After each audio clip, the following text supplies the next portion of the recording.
I'm sorry, what? Is this loud enough? I guess. Typically, I prefer that you stay muted during the stream. Yeah, I'm trying to make sure it's good. It is a little quiet, though.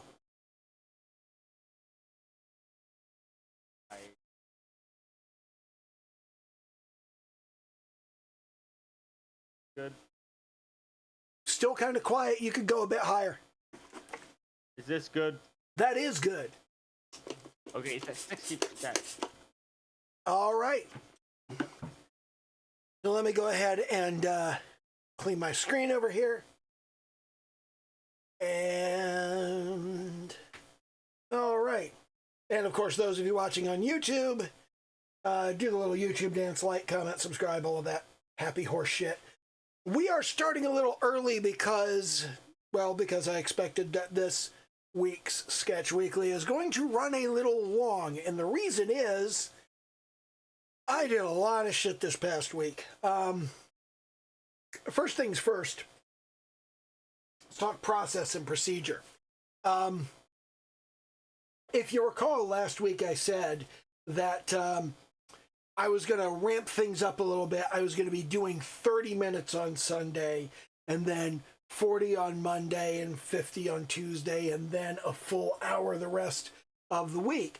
And what I was targeting was that I was going to do a full hour every day between 7 and 11 a.m., and then I was going to try to do another full hour every day between 7 and 11 p.m.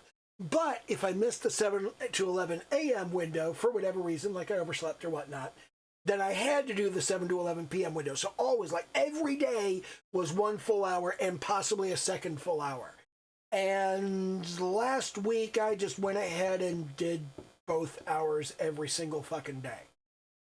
So I did an hour between 7 and 11 a.m. and an hour between 7 and 11 p.m., all 6 days of the week, and that gave me like a full-blown 12 hours of work on Haruka. Now, you may be looking at Haruka and going, well, she doesn't look all that great. I did some experimentation with different shading methods. And because I experimented with different shading methods, I wanted to talk a little bit about that, which is why I think this is going to run a little bit long, because talking about shading methods, I got a lot of shit to say. And one of the things is, if you look at this, you can see that the shading isn't great, really, and the reason the shading isn't great is oh wow, that's already in normal mode. Okay. Well, regardless, let me duplicate this layer here, and then I will take it and I will go, okay, we're going to alpha lock this. We're going to lock all the transparent pixels, and then I'm just going to take a big white brush. Hello? Brush, well, it helps if you actually select a brush. And I'm just going to paint it white. And now you can see, with this white layer underneath of it, all of the shading is in black. Now, I've seen an awful lot of people say, don't do your shading in black. And generally speaking, I listen to those people. But I did see somebody else say, here's the technique that I use, and I do all of my shading in black. And I was like, huh, well, I'll try that. I'll do all the shading in black. Looks like shit. Don't do your shading in black, okay? But the method that he used was what was important there. And then we turn that off. We turn off that color.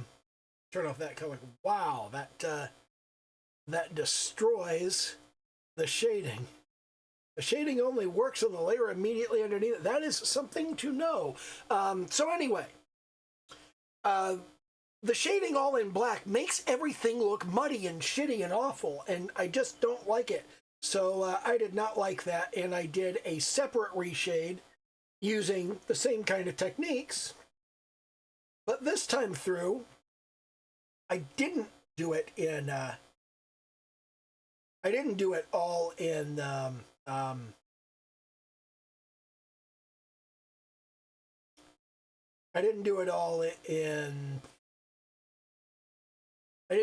black. God, man, I just like lost the word. I didn't do it all in black.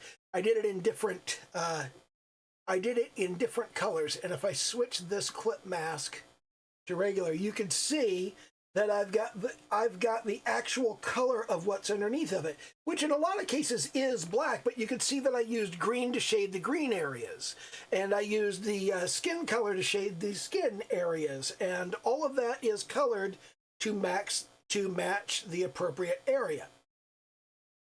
And I've just got this white layer underneath of that as a clipping mask. That's so I can clip the shading to it immediately.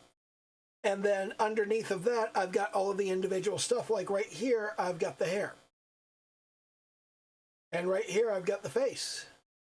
And all of these can be turned on and off because I split everything off into its own individual layer. The face, the jacket, the tunic and stockings there. There's the hands and legs. And there's the garters and boots, and all of that can be turned on and off. And I really liked this a lot better, but it also just wasn't very good because the original shading that I did with my the standard method that I've been using, so it's more developed and I'm more familiar with it. These were the results I got with that, and this is the actual postmortem that I want to do right here and now, is to look at this and go, okay, is this better than what I did last week? Yeah, this is better than last week. Is it closer to the Studio Dean goal that I'm going for? Yeah, it is significantly closer. I mean, it's not. There's a lot of stuff wrong. There's a lot of stuff that should have been done a little bit differently. I've got a lot of work to do. But we are like, this made like massive progress toward the end goal that I'm going for. And I'm really very happy with that. So here's the thing. The way that I've been doing my shading, okay, if you actually like look at all of this stuff, and let me see here. This is the initial right here. So if we look underneath of the shading, and we're going to start out, we're going to do the same thing. We're going to do color, duplicate layer, we're going to lock the alpha, and once again, we're going to go white. And you can see that what I've done is I have gone in and I have shaded everything with the color that actually goes to that layer. And that's what I've been doing before, but in this particular case, I'm doing it manually with a brush, and I'm not using an airbrush like I was using on the previous ones. And also, I haven't done any of this isolated. I haven't separated anything from anywhere else. Now, there is one thing that I'm not doing and should be doing, and that one thing is I should be hue shifting my shading so it provides more of a contrast. And I did have a highlight layer here. There's not a whole lot to it, but you can see that I have added the highlights. And this is something that I want to continue doing as I move forward, okay? And how I'm going to do that, I am not 100% sure. Because let's talk about the different shading methods that I've seen other people talk about.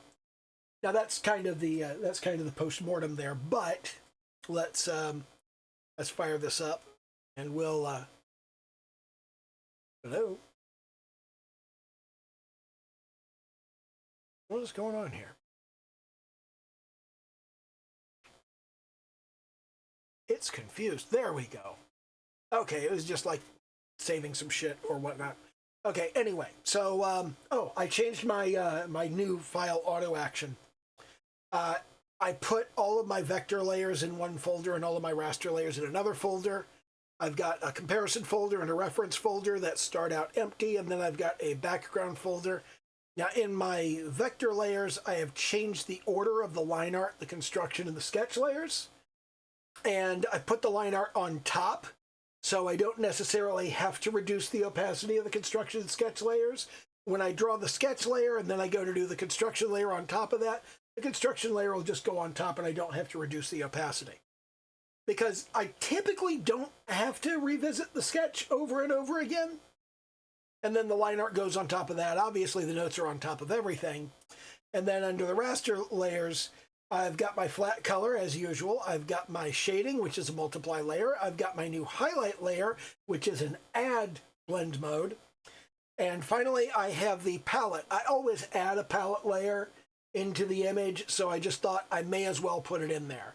And I put it up on top because that's always where I keep it anyway, so it's always available.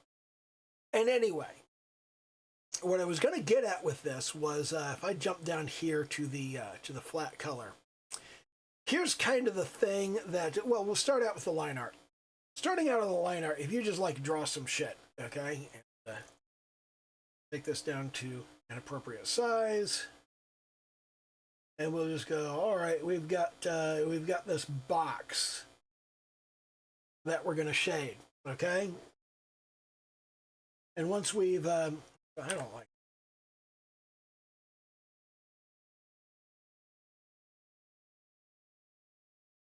So here's our kind of malformed box, okay? And then we come down here and we do our flat color. And our flat color, we'll just say, this box is like, I don't know, it's a pink. Here's this big pink box that we're gonna have right here. And I'll just kind of rough that in. And typically what I do is something like this.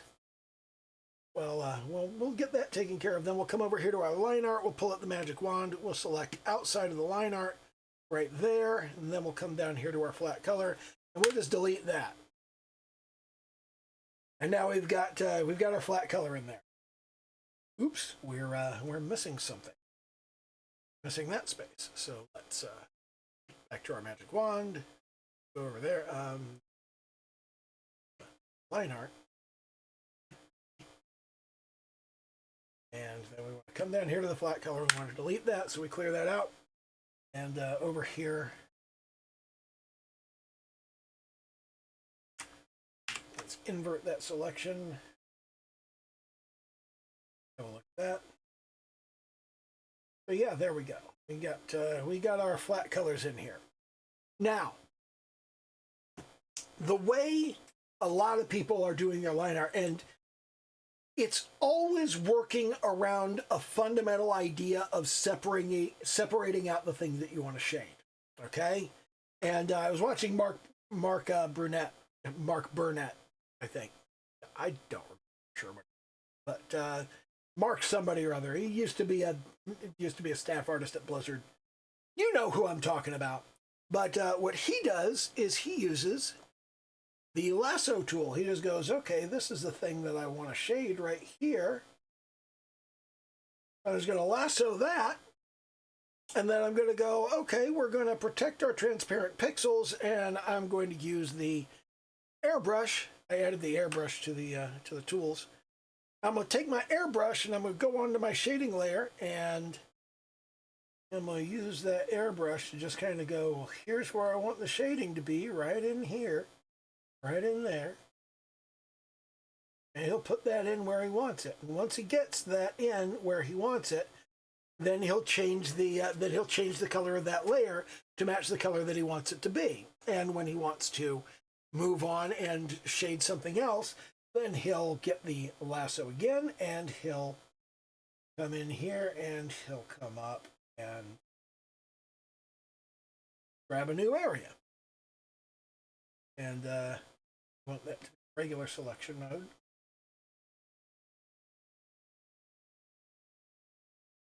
But he'll come in here and he'll grab exactly the area that he wants. And then he'll go into the shading layer and he'll go, okay, there's my airbrush, and we're going to shade that right there, and we're going to shade here and over here, and so on and so forth. And you can see that the problem with that is that, number one, he's doing it all on the same layer. And this is not bad, okay? He's not doing a bad thing. It's just this is the kind of thing that he's doing. And you can see right here that when you go and you select that area that you're going to shade, you don't always get it perfect. You get some of the other layer in there, or you miss a little bit. And if we delete that and we scroll in, you can see that there are areas where the two shading layers interlocked, and you can see that there are areas where the shading missed a spot. There's all kinds of stuff like that. And Mark is really, really good and has been doing this a really, really long time. And when he selects the thing that he wants, he gets exactly the thing that he wants. Well, I kind of suck, so I can't really do that. So what I would want to do instead is I would want to use the magic wand. I would want to use the magic wand with area scaling, and I would want to go, okay, I want to work on this face right here, and we want to get, we want to refer to all layers. So I just want to go, okay, I want to grab that. And that's going to stop there because of my line art layer. Okay, and then I could take the airbrush and I can get that space that I want right there, and I could get that shaded in. And then when I turn around and go, okay, let's go back to my magic wand, and we could go refer to all layers, blam, and I can grab that one.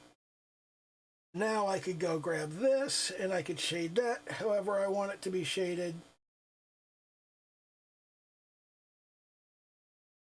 And that's giving me a much better selection profile on this. And I can do the same thing with this over here. And if I go, all right, we're going to shade that in, in this pinkish color. And you can get all of your shading in there like that. And I've done some of my shading on the flat color layer, so I'm an idiot. I'll fix that. But selecting with the magic wand is one way to do it, but you can also, after selecting with the magic wand, you can split this out into its own layer. And then you can use cut and paste, or you can use copy and paste. And this is an excellent little tool in Clip Studio Paint. You just hit the cut and paste, and now the area that I just selected, it's all on its own layer. It's just, that's it right there. And I can deselect, and it's still there. If I take that area right there and I protect the pixels on it, then if I shade on top of that,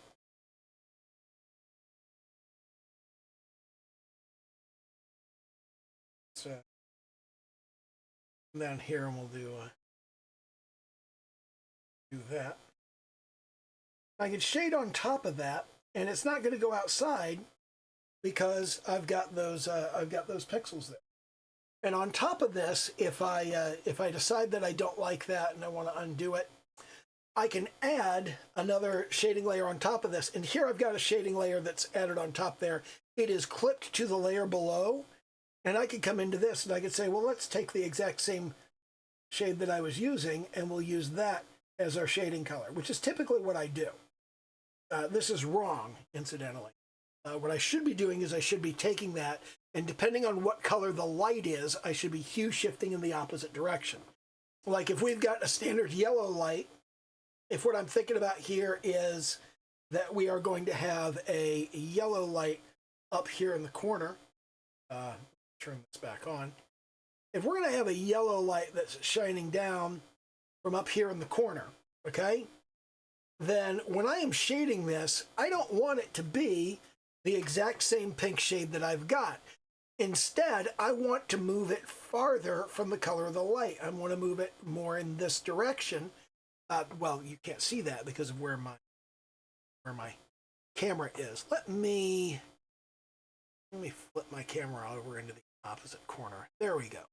So you can see over here, I've got this hue slider that goes around the outside. You see up here is that yellow, that's our light, and down here is that pink, that's the color we're working with. Now what we want to do is we want to take that pink and we want to drop it a little bit farther from the color of the light to make it more of a shadow. And we could go a little bit more saturated with it as well. We could get more saturated by a little bit. and we can take the value down a little, and then we're going to get a more accurate kind of shading result in there.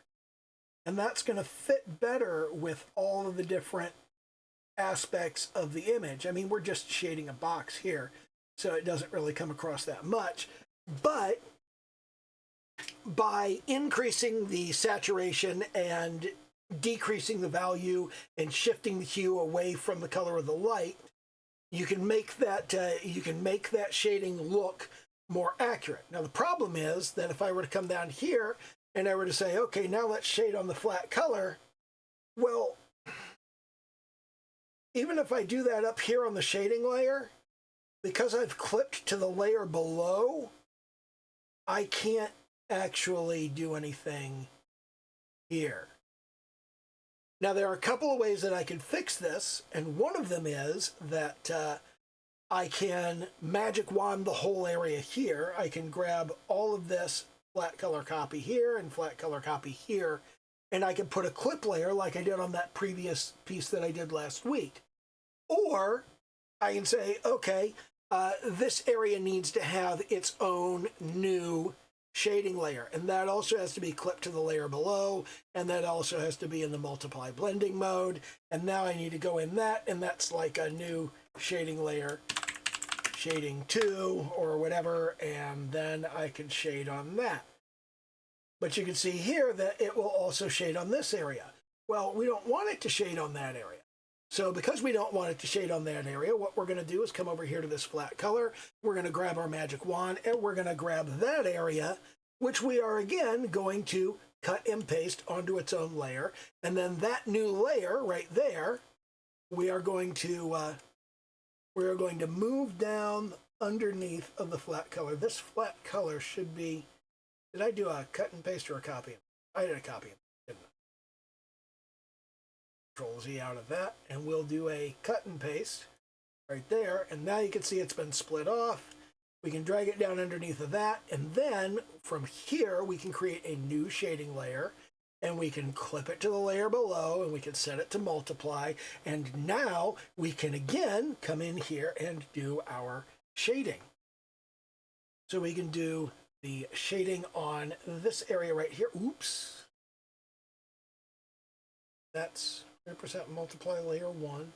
Oh, that's because brush and not the airbrush. Okay. So then we could just shade in that over there.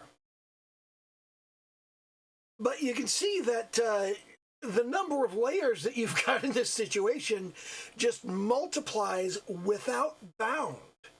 There are just way too many new layers that you end up with. And you also have to keep these two together, because if you move this layer anywhere else, your shading gets all messed up. You've got to keep all of them in the exact right order. So like these two layers, they have to go together, and they have to go in between additional sets of 2 layers. These 2 layers have to stay together. These 2 layers have to stay together. These 2 layers have to stay together. Kind of a pain. So instead of doing that, here's what you can do is you can come in here and you can say, okay, let's grab a selection from this layer. We'll create that selection. And instead of clipping this to the layer below, we're going to come up here and we're going to use create layer mask. We're going to create a layer mask, and now we don't need to clip it to the layer below. It's already clipped to the layer below. Okay? And now I can move that layer around. I can move it around all over the place. And I can do the same thing with the rest of these. If I do selection from layer, create selection, and up here on this one, I now create a layer mask. Well, wait a minute. Why is that? Well, regardless. If I come up here to this and I create a layer mask, okay, then that layer mask will continue to work. I can turn that off, and now I can move this. I can move this around. It can be anywhere, and it will work just fine, as long as the shading is on top of the layer that it shades. And we can do the same thing over here. We can go flat color copy, selection from layer, create selection. And once we've got that selection created, we come up here to this shading, we create a layer mask, and it doesn't have to be clipped to the layer below. We can now move this all the way down. We can put these in any order and nothing changes. We can put these in any order and nothing changes. We do not need the transparent pixels locked on that layer. These layer masks take care of that for us.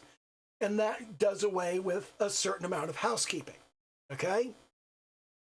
But is this necessarily the best way to do this? Now, personally, I think it's kind of cool, but check this out. I am pretty sure this works. I can grab these and I can put all of these into their own folder, okay? And when I put all of those into their own folder and I take this one and I go, hey, this is going to be in normal, and this is going to be in normal, and this is going to be in normal, and then this folder right here, the folder is going to be in multiply. When I put the folder in multiply, now that shading folder,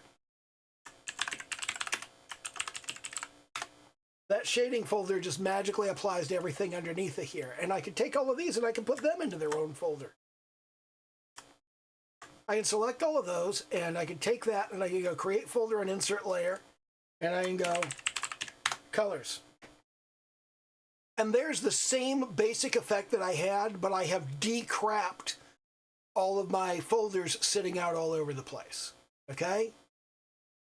And by doing this, it actually makes it kind of easier to manage everything. I'm going to be doing a lot more layers in work in the future. But what I'm trying to go over here on this and kind of get across is that by using these layer masks, instead of clipping to the layer below, I can do a better job of shading things, okay? And that's the direction that I want to try to go in this, is to have all of the stuff in a folder. And obviously, when you go back to when you look at the way that I've created my my layers in here, and this is going to be Kyouko. This is what we're working on tonight. When you see how I've got my layers in here, they're not set up to do that, okay? Because this is a new thing that I was literally coming up with as I was getting ready for the stream tonight. Is, hey, I want to do this whole thing where all of my shading is all on these individual areas here, and then my highlight layer up here, I would want to use over here on my color wheel. I would want to use something up here, and then I would come and paint in my highlight using this kind of soft airbrush layer, and I would paint in that highlight layer here, and it would go over top of what I already had. And you can kind of sort of see that. Let me do something like really, really obvious. I go really bright with this. And you can see that when I paint that in, you can see the light kind of getting in there. And I can specify these are the highlights over here, and these are the highlights over here. Got some highlights down in this area, and some highlights down in that area. And I can put that light wherever I want it to be. And you can see that because of the way that I've set up the shadows to be a little bit on the opposite side of the light almost erases the shadow, which is exactly the way you want it to work. That's exactly the way that you want your light and shadow to work, is you want light to erase shadow.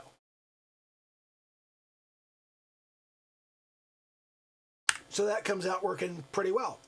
And this is the direction that I want to go with things. And obviously we're going to have the palette, and that palette is going to be like, okay, yeah, we've got our main thing that we're doing here. And then we've got this color here. If I come over here and I go, okay, let me grab that. Then I come up here to the palette. I've got a slightly darker color over there, and then we've got our highlight layer we've got this palette layer here, right there like that. And putting all of these colors in the palette makes them easily and readily available so that I can use them throughout the piece. This is the kind of stuff that I'm driving toward in terms of my process. And I know I've been talking about this shit for 30 minutes and you probably don't fucking care. But regardless, the important thing to bear in mind here is that there's a lot of stuff around process that I haven't worked out yet. There's a lot of stuff around the tools that I've got in Clip Studio Paint and around technique and around the actual process of getting the art made. I'm still working on that stuff, and a major element of that is I was a software developer and project manager for 30 years. I think about problems in a particular way. Art is very different. Because art is very different, there's a lot of stuff with how the workflow operates that I still have to figure out and kind of wrap my head around, because it's not naturally the way that my brain works. And because it's not naturally the way that my brain works, it can be difficult for me to come across how this stuff actually works. And the idea of having your shading in multiple layers that go with multiple different aspects of the character, or of the image rather, that's something that I just kind of came across as I was building stuff. And I literally just had the idea. I was on stream when I had the idea of, I should just set the folder to multiply. What happens if you set the folder and the layers in it to multiply? What happens?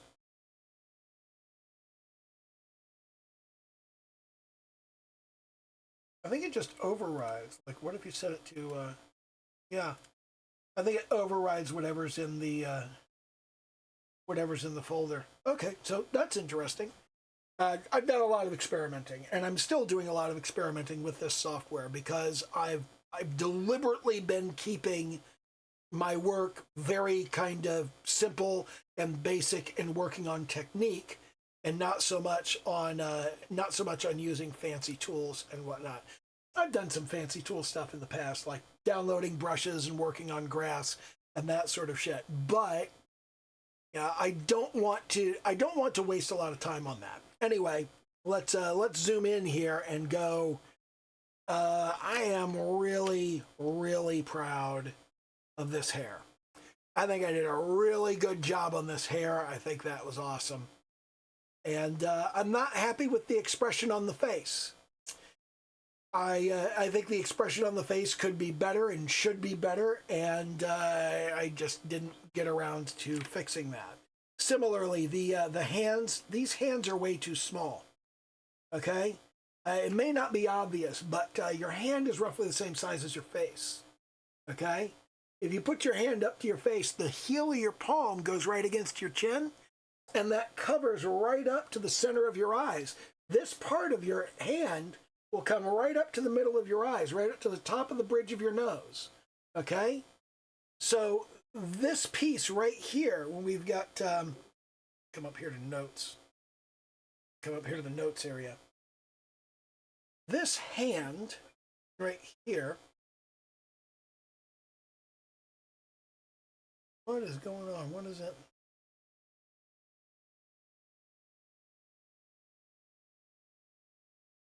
The fuck? Normal notes. Oh, it's because that's turned off. Okay.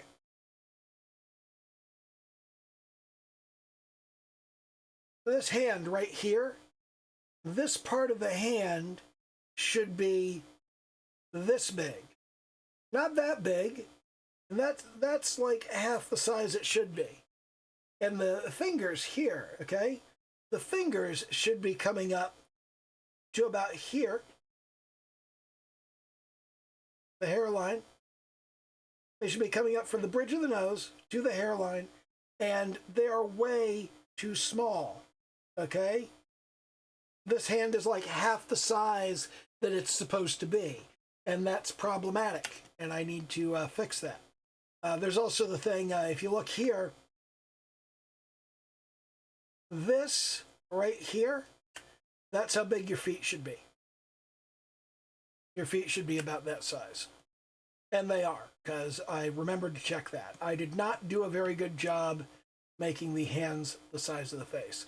Also, in anime land, they frequently make the faces a little bit bigger than usual, so the hands can be a little small. But this was ridiculously small, and I really needed to do something better with that.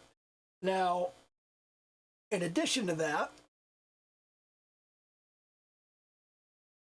I'm not happy with the features on the face. I'm not happy with the way the eyes came out. I'm not happy with the nose. I'm really not happy with the mouth. I feel like I did a decent enough job on the titties, but you know, there again, you could have done better. I don't feel like the garters read as leather. I don't feel like the boots read as leather either. I don't think the shading was done very well on those. It was okay, but it's not great. And just like in general, the shading on this entire thing is, it's better than usual, but it is not great. So, yeah. I want to improve on all of that. The actual pose and everything, I do like that. And I think I did a good job overall on the piece. And I think I've made substantial progress, and a lot of that is because I spent 12 hours on this. And there was a very important thing that I picked up from that, which was I got to about the 5-hour mark and I didn't know what else to do. And I was kind of stuck, and if you follow me on Twitter, you know that I kind of sat there and went, well, should I just go ahead and start on the next one? Should I just go ahead and do Kyouko? And I decided, no, I'm going to spend the time on this. This piece is going to take all week. I'm going to work on this until Friday. And continuing to work and continuing to push forward led me to attack areas that I normally wouldn't have. I mean, you could see that here, the shading on last week's work, that shading is awful, okay? This shading just, this sucks right here. I did a really bad job, and those titties, they look ridiculous. And the face looks even worse, and the hair is just terrible. Like, everything about this was awful. I was really, I was borderline embarrassed to have done it. I'm still borderline embarrassed to have done it. But all things considered, when I jumped in here and I pushed and I tried to do new stuff and I watched tutorial after tutorial after tutorial on shading, you know, I came up with new approaches, and I tried new techniques, and I worked with new tools. And you can see that if you've been watching Sketch Weekly, you know that my button up here used to go brush bucket, and now it goes brush airbrush bucket. So I've got the airbrush in there, and I'm going to be using that in future efforts. I also, there was some time that I was going along and using the transparent watercolor brush. I need to go back to doing that sometimes, but I'm still going to stay mostly with my custom text brush or custom test brush in the India ink level, because that's just a very kind of basic brush that doesn't have anything special about it, and I'm going to be sticking with that mostly. Anyway, we're almost 40 minutes into this, so it is time to jump in here and to start talking about Kyouko. So let's talk about this. Oh, there's another thing that I wanted to mention real quick. I have flipped the toggle on recording time lapses, so I'm going to have time lapses to export and upload someplace. I just haven't figured out where I want to do that and how I want to put that together. But you can see here, you can see where I got to the end of the first shading pass. I turned around and I did another shading pass, which sucked. And then I did another shading pass, which was better, but still sucked. And then I went back to the original one. And I haven't figured out like whether or where I'm going to be uploading these. I Nobody really goes to DeviantArt anymore. There's not a whole lot of stuff going on there. So I'm going to keep uploading to DeviantArt, but I think I may want to return to posting stuff on Instagram. I don't really like posting stuff on Instagram, but I don't know. I mean, maybe that's the place I need to be posting this stuff. And I've also been looking at potentially Pixiv, but I want to finish this particular round because if you jump into the Gropiverse situation here, you can see that we're at Kyouko right now, which is this is her right over here. So we're working on Kyouko right now, and then we got Sora, and then we got Nara, and then we're down at the end. And I didn't really speak a whole lot about this. I didn't really do Ichigo on stream because I wasn't doing things the same way then. So after this week, there are either 2 or 3 more weeks, and I may want to do Aya again. So yeah, I may want to back up and do another version of Aya because that didn't end up really getting posted much of anywhere. Right now, I've got these 5 here are posted up on DeviantArt. This will be the 6th, and I think then I'm going to go with. We definitely have to do Sora and Nara. That's going to take us to 8. And I think I want to do Ichigo and Aya on DeviantArt before I do any like new posting processes that happen anywhere in particular.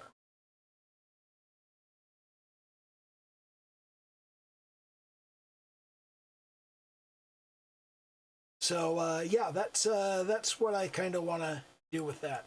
Is I want to finish that up. I want to finish up the full 10 people and have all of them up on DeviantArt before I start thinking about, am I going to add something else in addition to DeviantArt, or am I just going to bail on DeviantArt and go to Pixiv or Instagram or whatever? Really kind of nervous about going to Pixiv because there's a lot of really good artists on Pixiv. I'm not 100% certain of that. And then, of course, there is also, you can put stuff on... You can put stuff on Clip Studio Share and just like share your work right here on Clip Studio's own little application. And I don't know, maybe I want to do that. Wait a minute, do I have to buy something here? Easily publish. I don't know. Size limit accepted, blah, blah, blah. I don't know. I don't know how this works. I'm gonna look into that later. I don't know, but okay. So we're at a quarter after 11 now, and I'm gonna jump in here, and we're gonna try over the next 30 to 45 minutes to get a good start on Kyouko, and we're gonna do that over here in the sketch layer. Now Kyouko is intended to be a basic, boring bullshit character. Let me go ahead and move my camera back where it was, where I typically keep it. But she's supposed to be very kind of basic and crappy, and nobody really gives a shit about her. Actually, I kind of like this in the bottom right. I think that works well. But yeah, so Kyouko is supposed to be basic. She's supposed to be boring. She's the brown-haired, kind of shy character. And the immediate thought I had for her was Helvi Oberg from shit. I have already forgotten what anime this is. It's not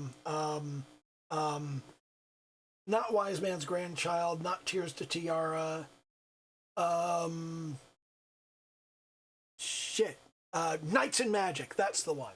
It's the one that drives me crazy because they have an apostrophe in Knights. There's not supposed to be an apostrophe in that. What the fuck? So that kind of pisses me off. But essentially, I want this hairstyle, but I want kind of this attitude. I want her to be kind of shy and demure, and I'm looking at sort of this color scheme here. I want her to be kind of in purple, and I keep talking about doing a girl with glasses, a Meganeko, but I haven't done that. And this is kind of another purpley color scheme. And essentially, I just want Kyouko to be kind of boring. And I'm not sure exactly how I want her eyes to look, but this is kind of the thing that I'm going for, is just the kind of soulful, emotional eyes. And she's not that interesting. She's not that exciting. And, you know, a lot of people like that kind of thing. She doesn't have particularly large breasts. She doesn't have particularly small breasts. They're just kind of in the middle, you know? They're medium, you know? And that's the way she's supposed to come across. Right around this level. This is about the size that we're looking for.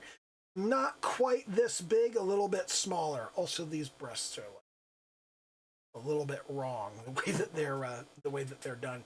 But anyway, let's not belabor that. We've talked about that a few times before.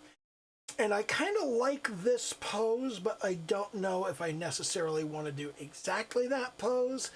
I do like the kind of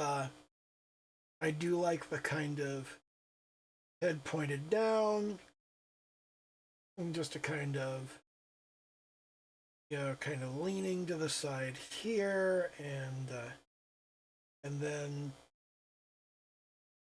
just sort of standing sort of shyly and having this hand down and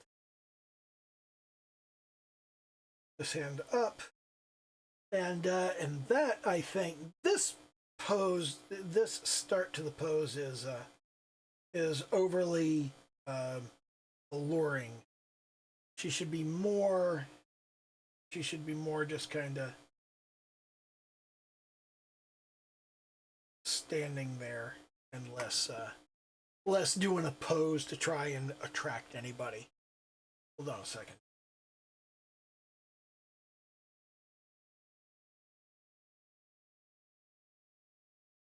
Anyway, the kind of thing that I'm looking for here, the gesture line of this drawing is just sort of there. There's not much of a gesture to it. Let's go ahead and clear that out. So we've got the shoulders right here. We've got the hips right here, and we've got this kind of, this is the sort of shape that we're going with on that pose. But I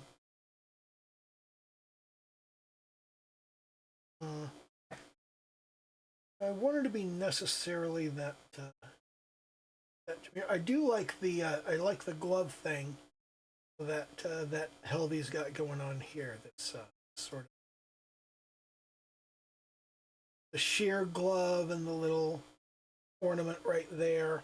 I think that gives her a little bit of personality, and maybe we want to bring that over so she's not thoroughly boring. So I think what we're looking at here is kind of a hand,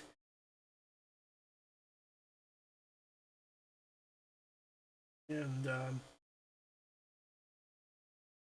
the first thing you want to worry about is where the body is, and we want this kind of semi-contrapposto thing where the weight is on this leg in the back. The weight goes under the high hip. Okay, you can see that this hip is kind of going up and this hip is kind of going down. The weight is on the high hip because the body is sinking into that. The leg is supporting and down on the ground, so that hip can't go down. All of the weight of the body then kind of shifts over and pushes down on this hip. Okay? So this is the supporting leg right here under the high side of the hip, and then we want to have kind of the other leg here and lift it up a little bit, I think. Just kind of bending the It's kind of bending the knee here. There's the foot right there, and then here she is right here, and the face is kind of looking down.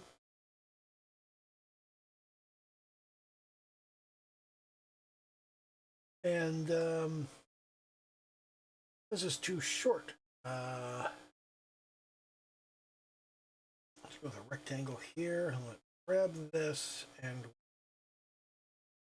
transform, drag it upward, drag that up to about here, and then we'll go okay and deselect, and then we'll grab these legs and we'll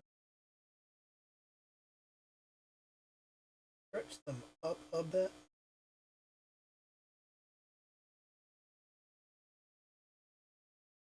Like that, I think. Okay, so let's okay on that. And now what we want is here's the head. Come over here to notes. Here's the top of the head. Here's the bottom of the feet. And about midway between those should be the crotch. And that is close. That is very close. So we want the crotch to be right about there. And we want our... we do not want to...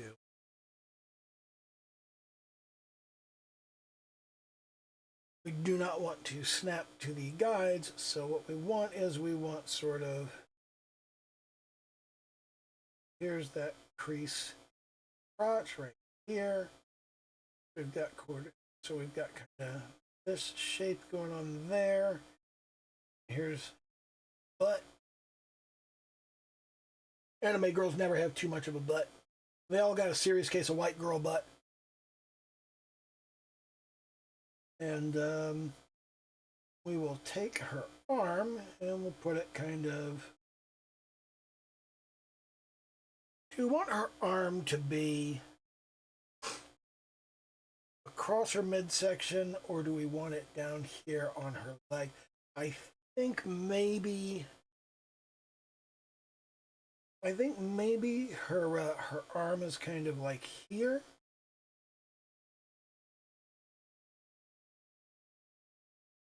So then, like, here's a breast, here's a breast, here a breast, there a breast, everywhere a breast, breast.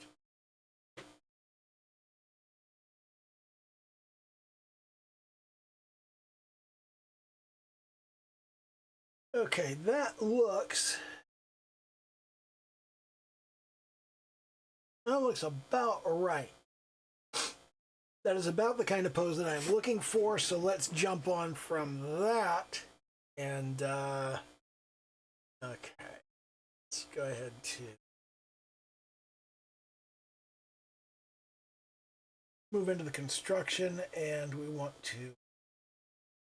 she needs more neck right here. There's neck, shoulder, chin. She's got her head down, so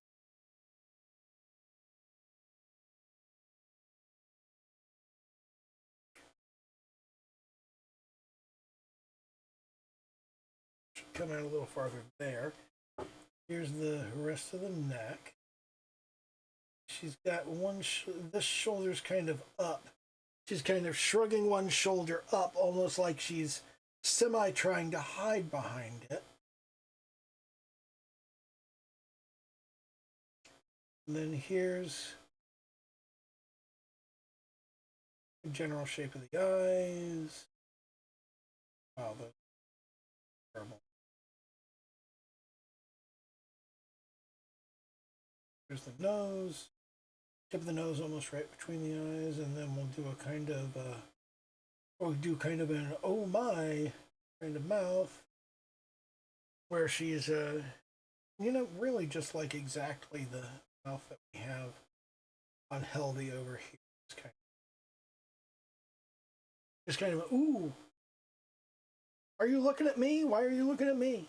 I'm not interesting. I'm boring as fuck. The most basic anime waifu there ever fucking was. And then we want a kind of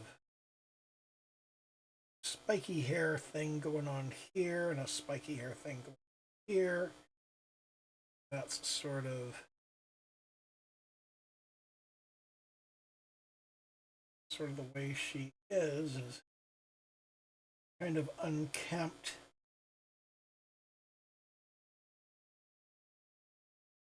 But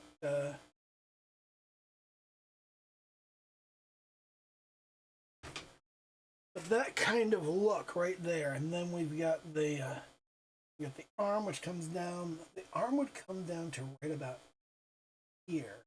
Then this is the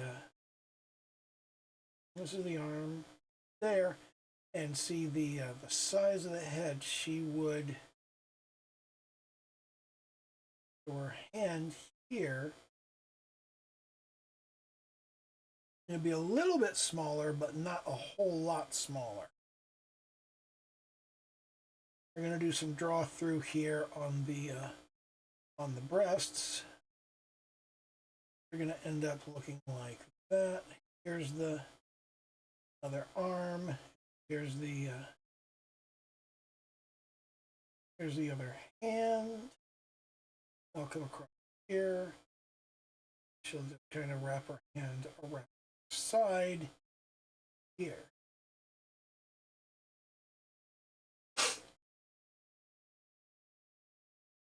And then down here we've got there the booty. Here's thigh.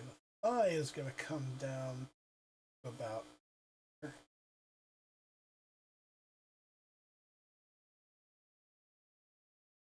Half here. I'm going to wear boring shoes. And see here, her arms are kind of short. So her feet are going to be kind of small.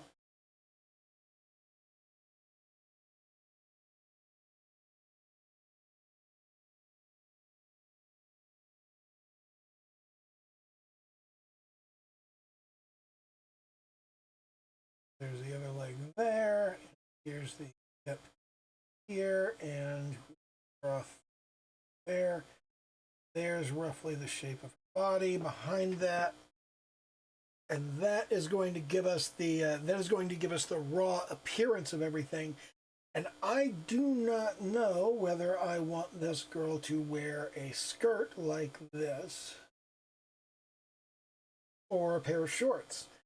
We're going to go with a shirt. We're going to go with a skirt. I mean, yeah, she's definitely going to wear a skirt. She's not going to be walking around topless. The nipples flopping around everywhere. We are not going to give her a bustier like this. We're going to give her a nice basic shirt along those lines there. And kind of the direction that I've gone with my process is to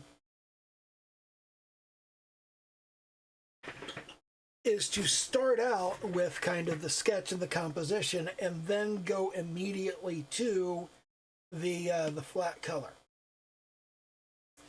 So we're going to start off with the flat color here, and I don't know what I want to do in terms of a skin tone. Do I want to go...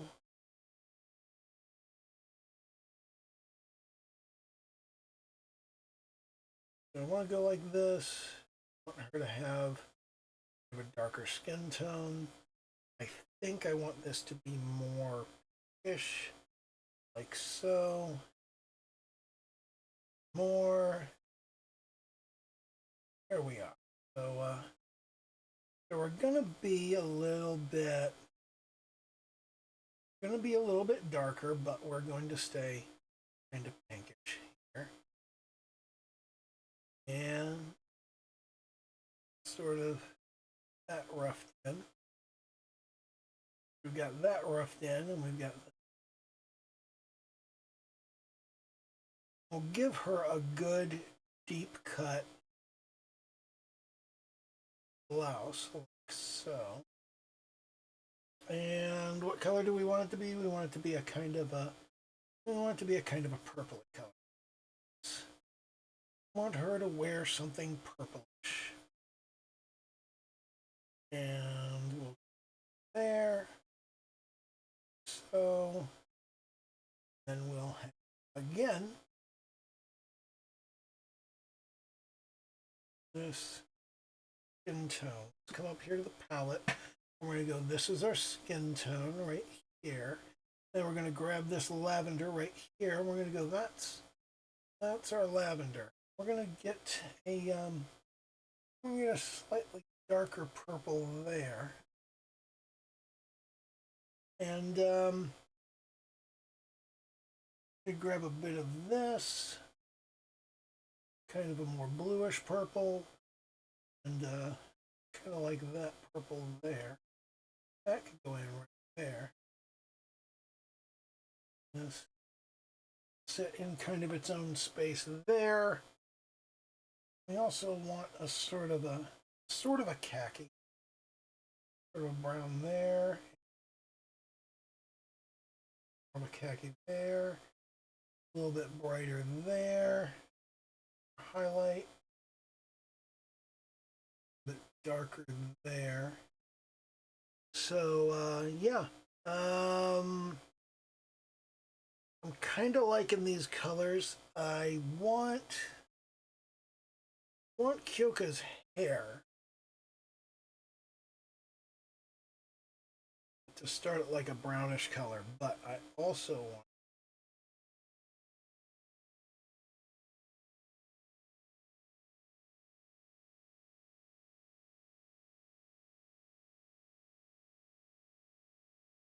a sort of, let's go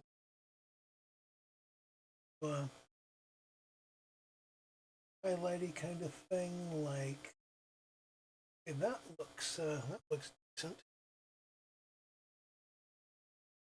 So there's kind of our hair palette right there.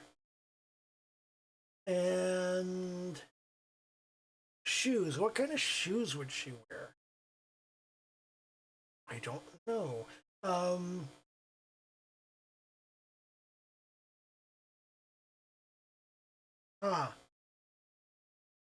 Regardless, let's move forward with kind of establishing this flat color layer here.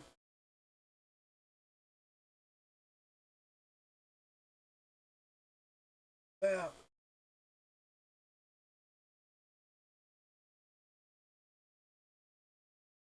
And over here.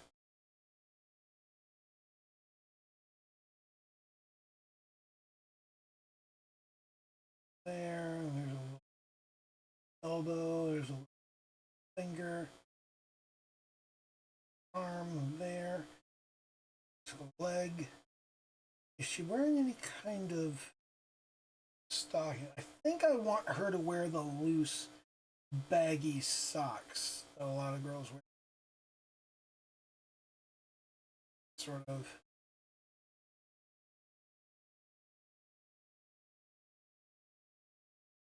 Weird, wrinkly, baggy thing they have. And the skirt, I think that's going to be our kind of bluish color right in there. So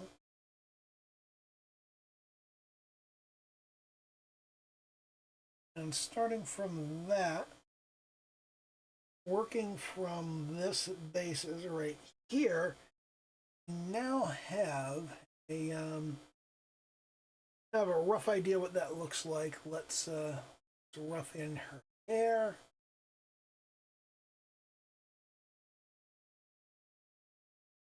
And I think she's got brown eyes as well. Brown eyes seem like a good idea for this character. I think they will suit her well. So just kind of roughly get that made it in. We'll come over here and here's the eye. So, and then we'll grab dark brown there.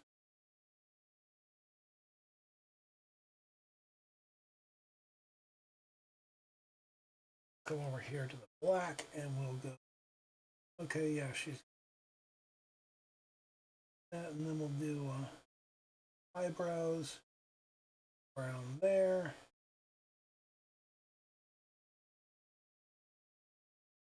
A little bit of the underside there. And now if we come up here and we turn off our vectors, we have a basic flat color, and it looks like shit.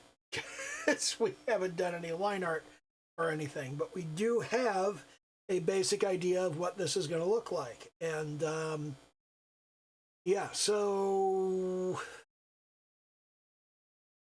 from here, what I want to do is kind of, first I want to up this color.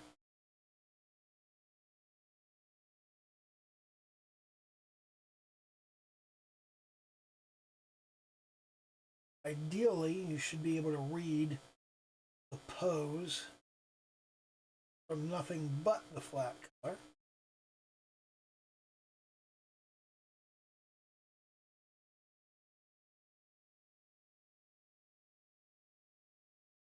And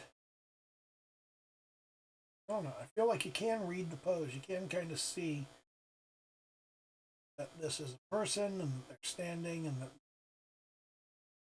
leader like this. I think we're going to go with that bluish color. Or no, the deeper purple. That darker purple. I like the idea. It's a little bit awkward for her shoes to almost but not quite match her top. And I kind of want to get that awkwardness across. Yeah. Let's do that. And we've got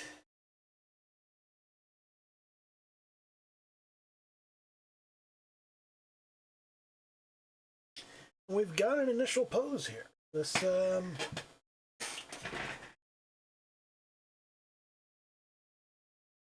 is gonna do the job, I think.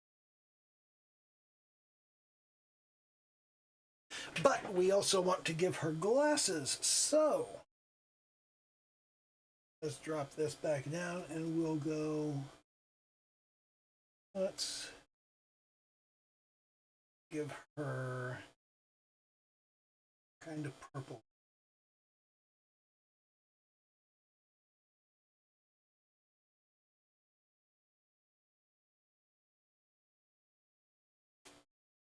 Is that kind of glasses? No, they're not.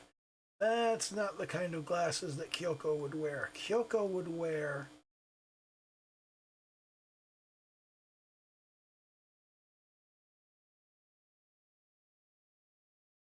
big honking round frames.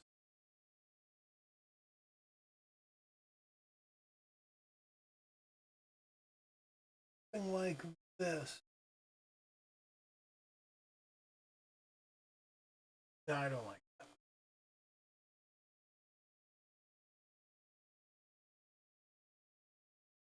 You know, I will think about that more once I get more work done on this.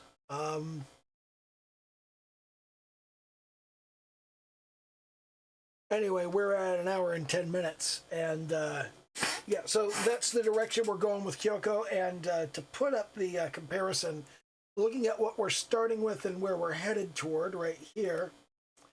Holy shit, I put everything on the palette layer instead of putting it on the flat color. Wow. Okay. Let's fix that real quick. Select that with a rectangle right there, like so, and we'll go cut and paste. And now that we've cut and pasted that, we're going to take it down here and we're going to merge it down into the flat color layer. Deselect And if I turn off the flat color layer, everything should be gone. Turn it back on. There we go. All right, so it's all on flat color. Palette is just that stuff. So this is our baseline over on the left. We're going to do better than that is the goal here. And we're going to try and get closer to Mion Sonozaki over on the left in terms of quality, in terms of execution. And that's what we're going to do there. I really want to kind of do the I really want to do this sort of, let me jump into the line art here. Turn off the construction and sketch. I'm going to jump up into the line art and I'm going to say, yeah, I want to give her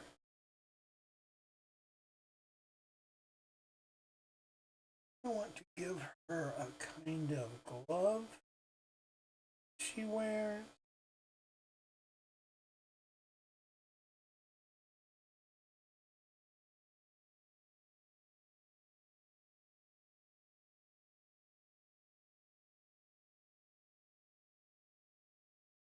And kind of ornament up. I don't know exactly how I want that to play out, but yeah, we will improve on that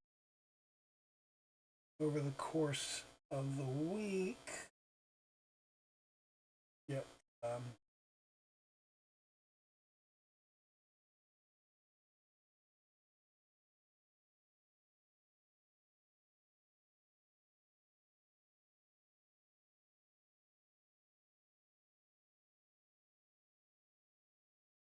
Get some actual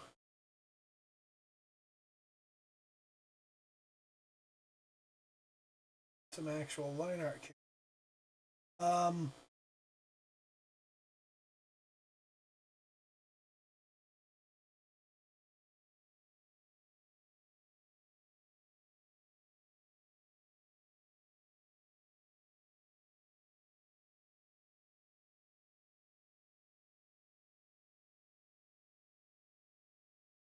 We'll get some stuff kicking on that.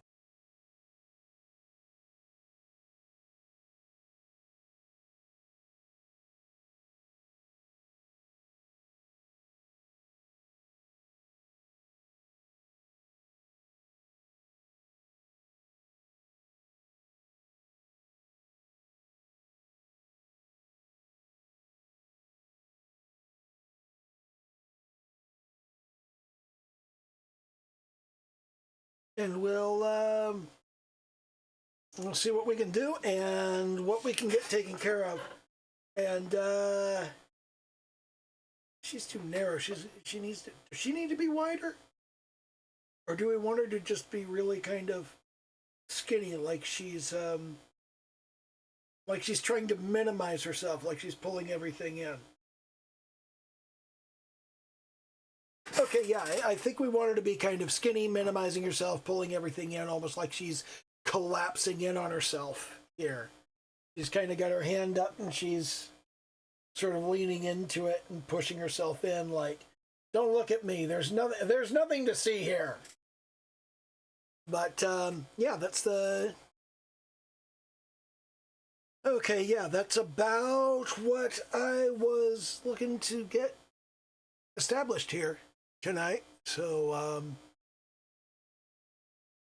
we're gonna put another 11 hours into this over the course of the coming week, and we'll see how it ends up. We're gonna try and get it. We're gonna try and get it closer to something like this, and definitely better than something like this. We want to get the hair better. The hair needs to be a lot better. I need to work on hair. And I need to work on skin shading. It's like if you look at the skin shading on Mion's arms and face, like if you look right here, it's got kind of this border, and you can see that there's the shadow of the hair, and it's very clear and it's very well done, and it's very precise. So I want to do something kind of like that. And then there's the neck. She's got excellent posture. And her chest is really perky. Like excessively perky. I don't think I ever want to draw anybody with a chest that perky. That's kind of fucking ridiculous if you ask me. But yeah. We want to get closer to the Sonozaki Mion level than we are to the Haruka level. And yeah, that's going to be pretty much it. Do the little YouTube dance, like, comment, subscribe, hit the little bell icon, all of that shit that YouTube likes. And I think maybe I'm leaving my camera in this corner. And okay, bye.